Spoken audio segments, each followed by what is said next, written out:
As a journalist, every other game studio is telling me they've got the next esport, when you go to E3 or GDC. How is having this community helping you with Amazon, which is building out what they hope to be esports?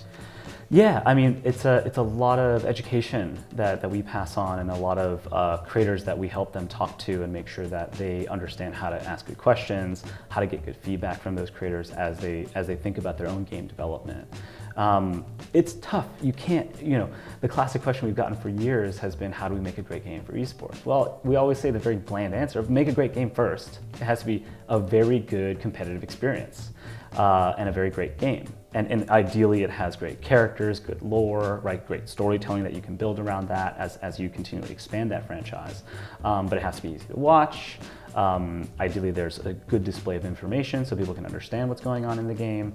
But you can't just wake up and say, hey, I'm just gonna make this awesome spectatable game. If you think about the spectators first, chances are you're compromising the actual gameplay itself. And so we never encourage that. In terms of just making a great game for spectating in general, I mean, I'd argue almost every game is spectatable. I mean, the genre that a lot of people don't think about as almost built for Twitch just by nature of how the genre has been created are horror games. A lot of people are watching not just for the gameplay, they're watching for the creator reaction. They're waiting for those crazy moments when they fall out of their chair, they scream, and those are sometimes the most clipped and shared and watched videos post broadcast. So you don't really, there's not really a clear paradigm there yet, nor do I think there may ever be in terms of, is there a scientific way to make a great spectator game? There are games that are clearly not easy to watch, too much complexity, not enough clarity in the field of vision, etc.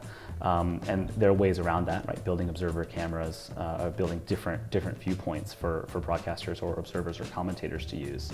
But I don't know, it's very hard to just say, hey, I'm gonna make it a great esport. Very, very difficult to do that.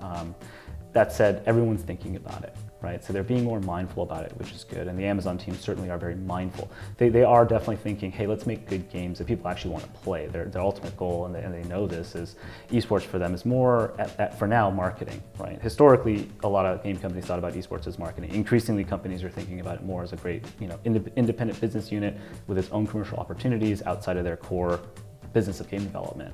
Amazon's not very different from that now. They're really trying to build great games but learning from us and our community along the way.